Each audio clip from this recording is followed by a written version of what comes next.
I now declare open the DLF Indian Premier League.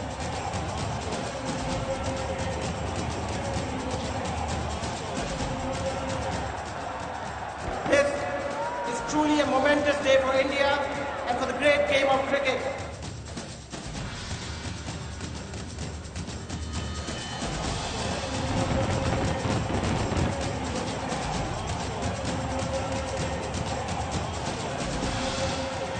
IPL has revolutionized the way cricket is viewed, and there's one man who is synonymous with it, and he is, yes, you guessed it right, Mr. Lalit Modi himself. My guest this week, well, not quite Jerry Maguire, but a man who will create many Jerry Maguires. All right, now with me is the one and only Mr. Lalit Modi.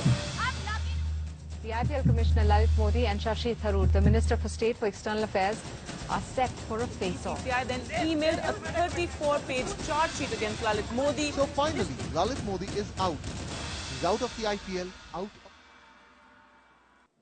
7 months later, Lalit wants to tell his side of the story, arranging for Mihir Bose, former BBC sports editor and renowned business and sports commentator, to meet in London for a frank and open interview. What follows is the result of that interview.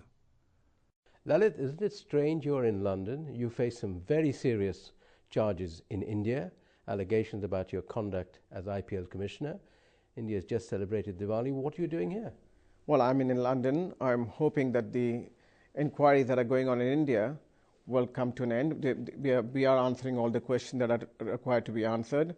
We are doing through teleconferencing, and we are providing the documentation that is needed to be provided to the authorities and to the different agencies that are conducting the investigation. And my security agencies have advised me that it's not the appropriate time currently to go back till the security situation smoothens out. And the Indian police have continuously told me, yes, the threat perception continues to be there, and as and when I feel comfortable with that factor, I would go back. But many people may find it strange that these threats on your life have emerged after you've been facing serious allegations. I think that's, again, something that is being portrayed by the media. The media themselves know for a fact that way back in 2009, when I moved the IPL to South Africa, the threats emerged.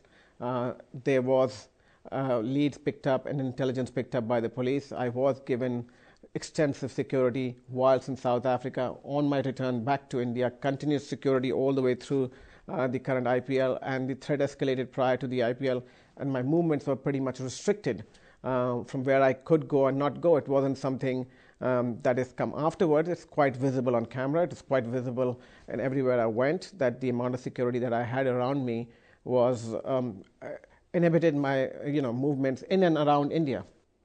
But Lalit, you cannot deny the fact that the main charges against you are that you set up the IPL in order to benefit yourself and your family, when probably Indian cricket did not need IPL at all. Well, you may say Indian cricket did not need IPL as far as, or I did X, Y, Z to benefit X, Y, Z. You've got to keep in mind, at the time when I conceived the IPL, it was considered to be a pioneering project. It was a dream of mine, and it was something that I think the people of India needed and wanted. And as any pioneering initiative, a pioneer can go out there and get the goal, or most people who think they're going to be pioneers actually end up on their backs with arrows on their backs. You say the pioneer takes the gold, but you took the gold, and your son-in-law, your relatives took the gold because they were part of the bidding process. When I conceived the IPL, at that point in time, everybody thought it was a harebrained scheme. None of the existing traditional financiers for the sport or the game actually wanted to be part of the scheme. I couldn't exactly go to a hedge fund or to anybody else and ask them to finance this. In fact, wherever we went, and if you look back in the archives and you look back in history, you would find that actually nobody wanted to touch this. Domestic cricket was something that nobody believed in. Domestic cricket was something that nobody watched. The only way we could take this forward is to bring friends and family. And friends and family are people who either believed in you or didn't believe in you. And if they believed in you, they would go out and invest. I sold them a dream. I told them my dream. And I said I would make it happen. And if I did not make them happen, they would be actually out there gunning for me before you would be. And because it's happened today, and it has become so successful, people are now pointing back and saying, oh, you gave it to friends and family. Where were all these people when we were conceiving the league? Anybody that you talked to said this is not going to work. So at that point in time, it was an extremely difficult sell for me. So whoever I tried to sell it to and convince them to buy or be part of the system was a very difficult factor. But you were doing this on behalf of the Board of Control for Cricket in India. Should you not have kept them informed of conflicts of interest? Should you not have told them, listen, nobody else is bidding, therefore my relations are bidding? You surely failed your duty there. Of course not, because as far as I'm concerned, the bidding process was totally transparent. It was done through an international tender process. The people who bid were in the bidding room. They sat there. Everybody knew who they were.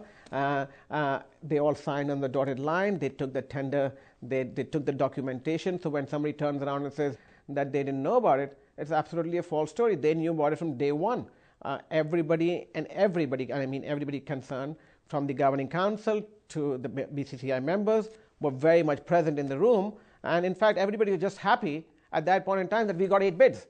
At the end of the day, I mean, and they were extremely happy that they got 8 bids. So you did not subvert the bidding process, the auction process. Take the case of Rajasthan Royal. You signed an agreement with a company where Rajasthan Royal's name doesn't appear. The Jaipur Cricket 11 name appears. I think you're confusing the fact of a brand, Rajasthan Royal, vis-a-vis a company, Jaipur or Emerging Media, whatever that may be. The process, you got to understand, is that at the time of the bidding, we were moving so fast. Nobody had companies set up. We allowed, through the tender, it's actually in the tender process, we allowed prospective bidders to bid, form new companies, new structures at that point in time, and gave them time or X number of months to set it up and get their organization structures in place. It was formally done. We had the best practices. We hired the best people.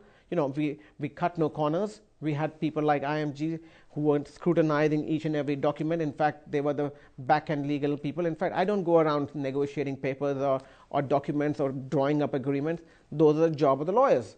Those are the job of the operating team. Yes, I sign them because I'm the chairman when it comes to me for signature. And the process was put in place by us, and we had the best in the world devising it. We cut no corners, and we went out there to make sure that the work was done. But did you not try to rig the latest bidding process, the Kochi one, where you tried to stop them getting the franchise, promote some other people, and you rigged that process? For the first time, I found that an agreement had been submitted by a party where they had a 25% sweat equity clause in there. And that clause, irrespective of the capitalization, was going to ask the other 75% shareholders to pay for losses over the next decade or decades. Now, for me, it was very important to point out to the BCCI that this agreement is not going to fly because the people who were buying into it had no understanding of what they were getting into. And when I sat with all of them, and it's my job as chairman and commissioner to sit with each one of the prospective owners coming in and explain to them the business of the IPL. It may look sexy, it may look fun, it may look, you want to be out there with an owner's badge and be sitting out there. At the end of the day, it's business. At the end of the day for them. And today you may support it for other various reasons, but sooner down the line it's going to become business, and your accountant's going to tell you, guys, you're going to be bankrupt or you've got to pump in more money. But despite what you say about this, is it not the case that you brought these points up because you had 2 other fancied bidders, Videocon and Adani, that you wanted to win that bid? I can't force anybody to win or not to win at the end of the day. Because you were rigging the process. How do you rig the process? It's an open bid. It's a tender process.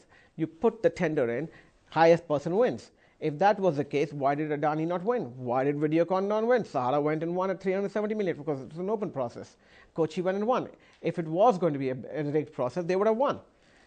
At the end of the day, the people who put the maximum amount of money and safeguard the IPL and the BCCI go out and win. What we can do is only lay down the guidelines going forward. And anyway, any guideline we do put down is approved and is made up by a whole lot of people. It's not done by me alone. If you were not a cowboy, you showed misjudgment in tweeting about it, leading to the resignation of an Indian minister and causing the Indian Prime Minister, while he was in the White House, grave embarrassment. Well, that wasn't intended. It happened. It wasn't intended to embarrass anybody. It was the intention out there to get the truth out there. It wasn't intended to, what you call, embarrass a minister or the government. I'm sorry that it happened, but at the end of the day, you got to understand that the events leading to Kochi are still sub judice in this matter, and I wouldn't like to at this point in time actually get into the nitty-gritties and the details of what actually happened. I'm sure one day the truth will be out when the court system's finished with it. You don't regret tweeting? No, not at all.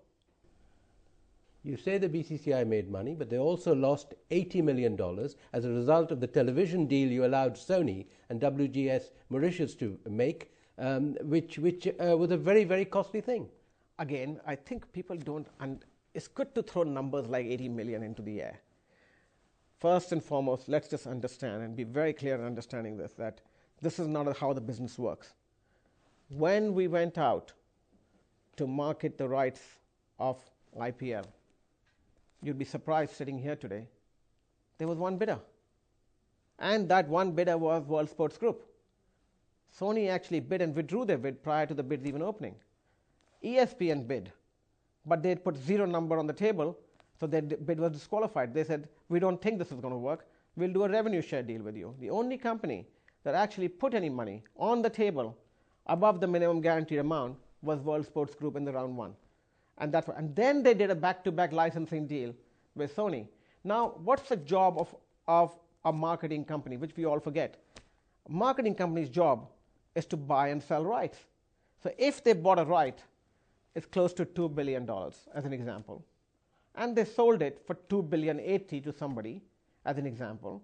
And they made $80 million over a 10-year period. What's wrong with that? I'm surprised they only made that kind of money. So first and foremost, somebody came out there, took a risk, believed in the product, and of course, if we had failed, the BCCI would be sitting out there and saying, oh, we have locked in our money, and the World Sports Group would be going back crying and saying they've lost a lot of money. So when you say that the World Sports Group is going to make $80 million over a 10 years period, I'm so happy they're going to make $80 million over a 10-year period because they deserve it. They took the risk with us at the point in time when nobody's ready to take the risk. They bought the rights, and then they've gone out and further sold it to a third party. The issue here is that the way you did the deal cost the BCCI possibly $80 million. I think you're putting the question wrong. The way I did the deals, I made the BCCI billions of dollars, not cost them $80 million. Let's talk about the amount of deals that I've done for the BCCI in 2005 since I've come in. Prior to me coming in, look at the results of the BCCI at that point in time, how much money they made. Probably the BCCI in a year would make $30-40 million. To what I changed the marketing structure, I changed the way we did business, where the BCCI today, if you look at it, has locked in contracts over $6 or $7 billion going forward. Now, this was done because of my learnings that I had in my previous jobs, whether it was at Disney or with ESPN, and I looked at where the value lay. And I took the value that usually traditionally were kept by broadcasters or marketing companies, and I applied those principles and took them to a federation and made the federation earn all the money. And I did that on my own time, at my own cost.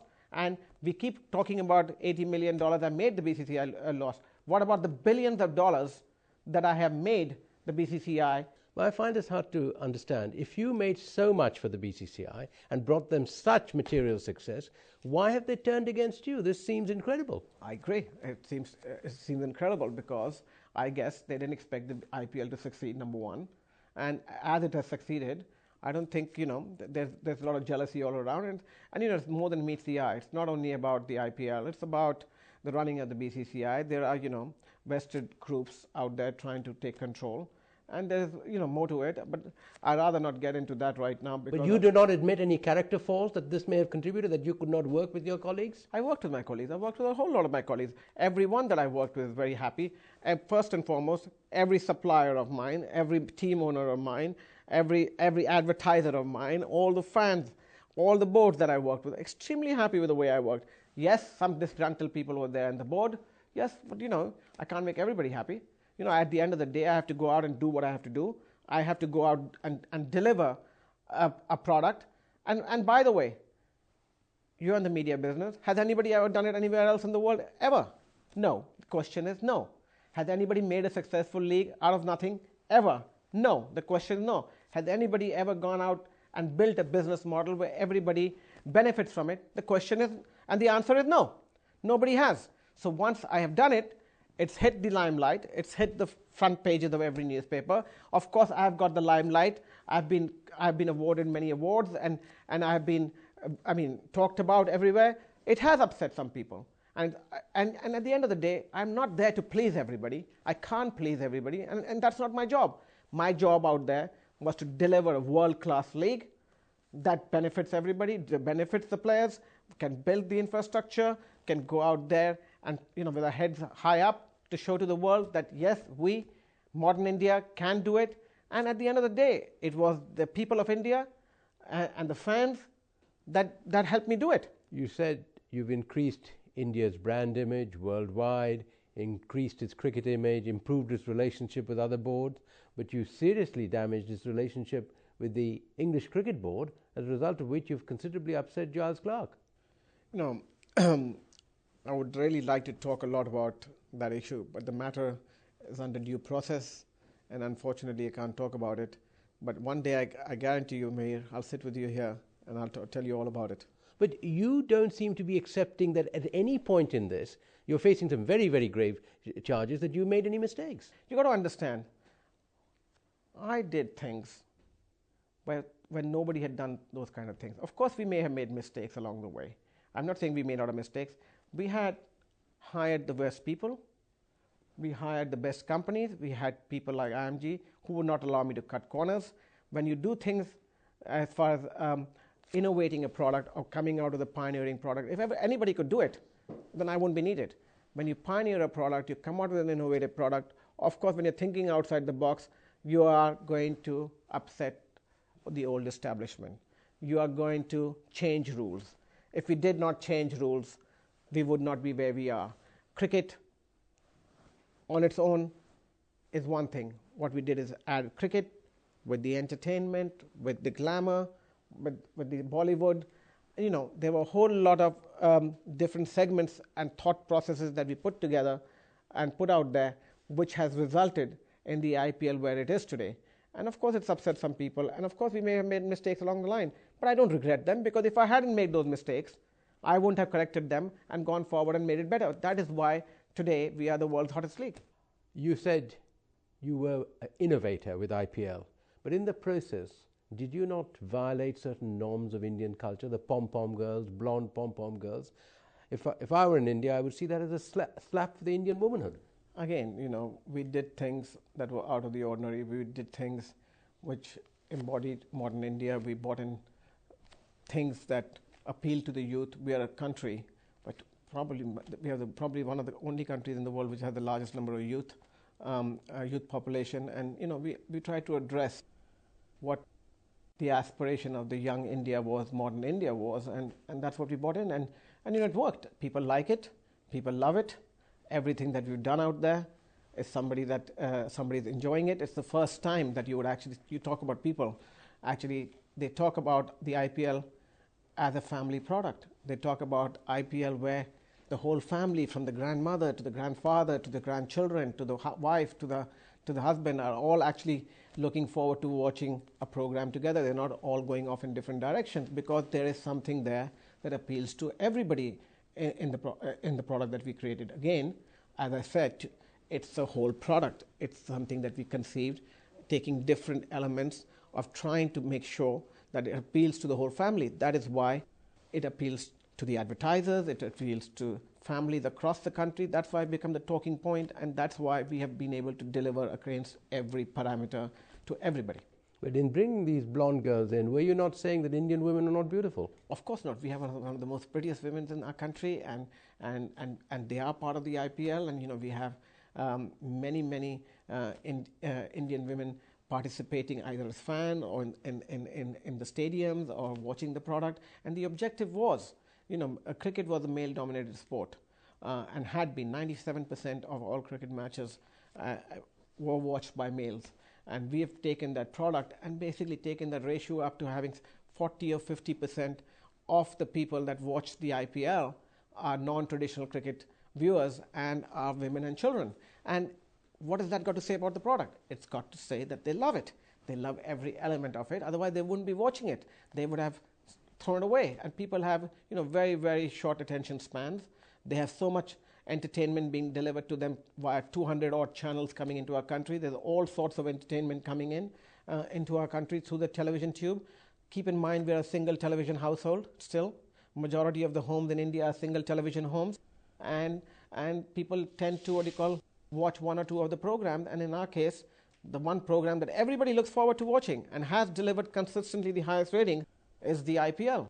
I mean, that's all I got to say about it. Let us for the moment accept that you upset members of the cricket board, which has resulted in these actions against you.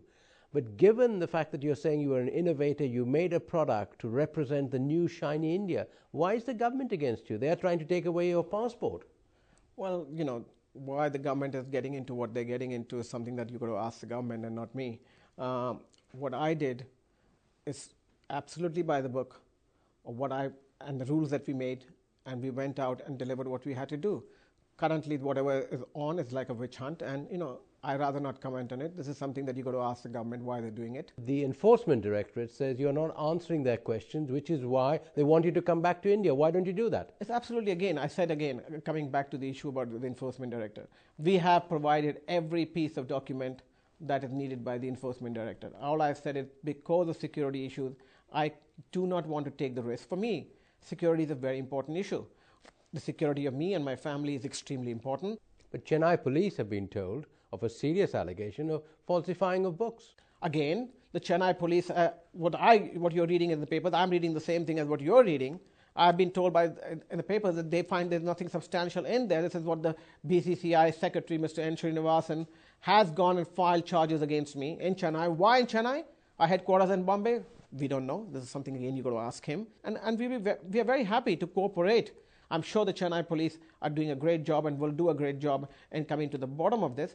This Chennai allegation, is it based on Mr. Srinivasan filing a first information report? Yes, it's based on a first information report filed by Mr. Srinivasan, which is the same allegation that he has filed in the show cause notice, which is the same allegation that everybody else is negotiating. He's just taken it to another body to investigate further. So all bodies are all investigating the same matter at the end of the day. So how long do you intend staying in London? When do you intend to return to India? I will return to India as and when I feel secure. But do you not realize that by not going back to India, you further the image that you have actually benefited personally from the IPL? Can you tell me that you have not pocketed money from as a result of setting up the IPL? I can very clearly tell you that I have not pocketed any money from the IPL. And first and foremost, let me just be very clear and be very objective about this. When I set up the IPL, if you're talking numbers, let's talk numbers. You've got to keep in mind, I created something out of nothing. The BCCI has benefited, will benefit in the next 10 years in excess of $2 billion, which is never something that they were even projected to project, that they were going to get. This is something of an initiative that I took on my own as an honorary member to create something of value and do it for an organization, solely for the benefit of the organization and for the people that are getting involved with it. It is something that it wasn't asked of me to do. It wasn't something that it was an agenda of the BCCI to do. It was a project that I conceived. I had been working for years to see. It was a dream of mine, something that I wanted to do, and I did it for the BCCI and for the country, and I didn't do it for myself. And the benefit, 100% accrued to the BCCI and to the members who have been part of the IPL. And I'm very proud of it that I've been able to create something that is of tremendous value, has world recognition, and has put India on the map. You say you're an honorary member of the BCCI, but you stayed at the Four Seasons Hotel, travelled in luxury, was provided transport and so on. That must have been paid by BCCI, and that is a benefit accruing to you. Absolutely not. Again, that is a misconception and a misnomer. All the costs from the day one that I've joined the BCCI, in fact, there are staff that are on my rolls, that I pay for it through myself, and all costs related to my staying in a hotel or traveling or cars are all mine. BCCI may have provided a car here or there in a particular city, but they all charge it back to me. I never take it. I fly on my own accord. I stay in hotels on my own cost. I run the IPL on my own time. I have people working in the IPL that are my personal staff, which I pay for, and that is my contribution. In fact, I'm paying for it, not somebody else, other way around. This, again, is a misconception. Since I was born in a very wealthy family, without doubt. My grandfather and my father have worked very hard to build their businesses, and I've worked very hard to build businesses myself. But IPL has made money for your relations, and you did not disclose that to the BCCI. Today, it's very well and fine to sit back in hindsight and say, I didn't declare. I didn't need to declare, number one, first and foremost, because it was all there, number one, in front of everybody. In fact, you had my vice chairman, Niranjan Shah, who was questioned immediately after the auction and said that Mr. Modi's relatives have bid. He said, so what? There are no other bidders out there, and if he has bid, he's put his own money. And if it wasn't friends and family that are coming out to bid and come in and believe into a product, we wouldn't have had the IPL in the first place. There have been suggestions that the IPL led to the resurgence and the resurfacing of spot fixing and match fixing in cricket. A lot is said about spot fixing and match fixing in any credible sport or sport that has taken place anywhere in the world at any point in time. Our job has been always to be very vigilant in that. We were very conscious of that, and our job has to be, to the best of our abilities, to make sure that this kind of things do not happen with any sport. You've got 8 team owners out there, 8 team owners who want to win, who have the who are passionate about their teams. The players are passionate about the game, who all want to win. It's not controlled by one entity. They're all separate, and all of them are trying their level best to make sure they win. That itself, tends to keep out those kind of elements in happening. You've claimed great credit for moving IPL from India to South Africa when the security situation would not have allowed the tournament to be held in India. But there have also been allegations that as a result of that you personally benefited from it. How? I would like to know. Yes, I benefited by creating a world-class product. The only way I benefited is by showing to the world that it could be done. I benefited by showing my skills that I could move a product in 21 days, move tens of thousands of people across continents for a product that people take years to build. Yes, I benefited in that regard. Yes, I benefited by proving everybody wrong that it would not work. Yes, I benefited by the fact that I was able to go out there and implement a successful tournament with housefuls and win the hearts and minds of people in South Africa, which is a challenge, and to do it in 21 days without hiccups and move a tournament which in the first place should have taken place in India. And yes, I benefited by the fact that I made it an international tournament and made it a worldwide product. Here again we come up with a contradiction, Lalit. You're saying you promoted India in South Africa through cricket, right? And yet you clearly upset the Indian Home Minister, Mr. Chidambaram, and you made political enemies, did you not? See, again, it was unfortunate that we could not hold the tournament in India. It's unfortunate, like you portrayed, that we upset certain politicians. But you've got to understand the reality of the matter was Indian elections are inevitable. They take 45 days to 60 days. We could not have been provided the security. In hindsight, it's always nice to say that I've upset somebody, but if you sat in hindsight and the tournament did not happen, you would have said the IPL is dead and gone, because the advertisers would have lost faith in it, the consumers fan base would have lost faith in it, the owners would have lost a lot of money in it, and we would have not been where we are today. We would not be sitting here talking about something that is so successful, because we won't have had it as a product. So the choice was either not to do it and do away with it, or the choice was to take a hard choice. The way you presented it, the government of India should be giving you a Bharat Ratna. Instead, they have taken over your Havelis in Jaipur. How can you explain that? These all questions are related to due process, and when somebody does something which is under due process, I would rather not comment on it and wait till the outcome of that process is over, then give the actual story.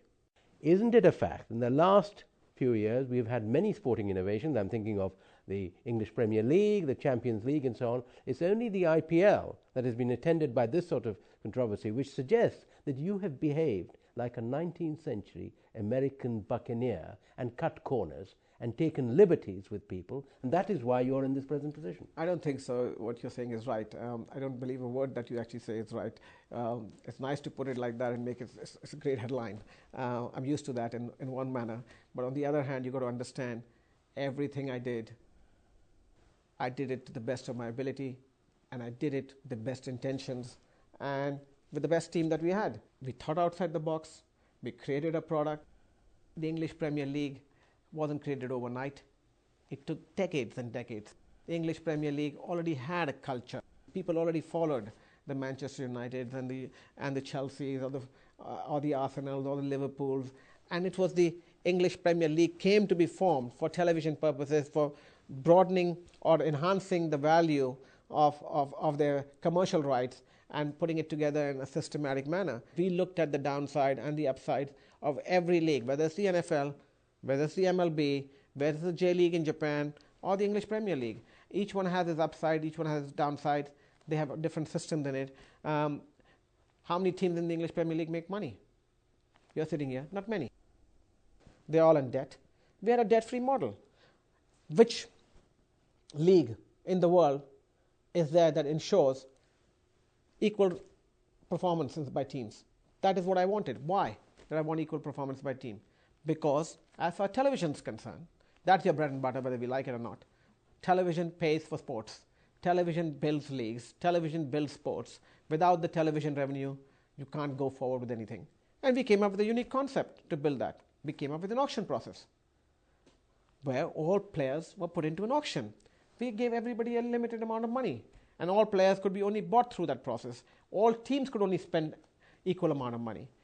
And that was what it was all about, to try and bring equality in the teams, because we wanted equal ratings. We didn't want peaks and valleys in our ratings. For a broadcaster, nothing could be better. What has that done? It's built huge loyalty base for these teams, which is quite unique from any other league in the world. You would never see a team that has been pitched at number 8 out of 8 teams in year 1, move to number 1 in year 2, and the number 8 team in year 2 move to number 1 in year 3. It's never happened in any sport. So I'm extremely happy and proud of what I delivered. I have no regrets at all. Lalit, you presented yourself as an innovator, a revolutionary, making changes. But as a result of these charges, tell me, do you sleep well at night? I sleep extremely well because, again, they're not charges, they're allegations. And how do you see this ending? It's going to end by me getting a clean slate. But that could take a long process. It's fine. I'm in no hurry. At the end of the day, it's the results of what I have built are already proven. That's something nobody can take away. Even if they want to take away, nobody can take that away. I have created a successful product. I hope the product continues to be successful going forward, because that's something that I built. It's a baby of mine, and I'm very happy with it. But hasn't this damaged India, that the IPL was launched very successfully, and then all these allegations have come up? Then we've had the Commonwealth Games also again. I mean, at the end of the day it worked, but there were lots of allegations. That's one thing that makes me unhappy, is that we have people out there trying to pull down a successful product. A lot has gone into it. A lot of people, it's built a lot of aspiration. The players, fans, ownership, it's built a whole new business model. It's created a whole new industry out there, and we have done something that is good. There are lots of people that are trying to pull it down, and that's the sad part, and that's what makes me unhappy, is that people always want to try and pull it down. Of course, there are vested interests that want to pull it down for other reasons, but in my view, they should get their act together, and go on with it. Whether I'm there or not is immaterial. It's immaterial is the fact that we have created the hottest league in the world. Material of the fact is we have the best players in the world. We have one of the best owners in the world. We have put together systems and modalities to be a successful league. We have people climbing out of and wanting to be part of it. And all of a sudden, I don't see why an organization that I was part of, the BCCI, would go out of its way to kill a golden goose. You would never want to change something that is successful. You may tinker with it. You may tweak it to make it, more better and how it can be better. But you don't go out and tinker with a good product. I mean, if you have a good formula, I've been a marketing person all my life. I've worked in many industries. If I have a product that works, I'm not going to go out and tinker with it. Are you saying that this is the old story of the Indian exporting lobsters to America, and he does it in an open box? When the American says, why do you do it in an open box? Aren't you worried they'll escape? He says, if one lobster tries to escape, the others will pull him down. Is this the old story? Is that what you're saying? Well, that others were jealous of your success? Again, I don't have to say it. You're saying it. Thank you very much. Throughout this interview, what has struck me, Lalit, that you say these are allegations, not charges, nothing has been proven. Quite right. You still haven't gone to court or anything like that. But you don't seem to admit that you might have made some mistakes. Mistake, or what I think may be a mistake, or what you may think is a mistake, or a third party may think is a mistake, is again, it's in the mind of that person. And that person. For me, what is most important is that I delivered a product that made everybody happy. Let's recount. As I said, objective, the BCCI met all its objective. So whatever, we surpassed everything as far as the BCCI is concerned. As far as the fans are concerned, we created a bigger fan base that anybody could ever imagine. And they love it.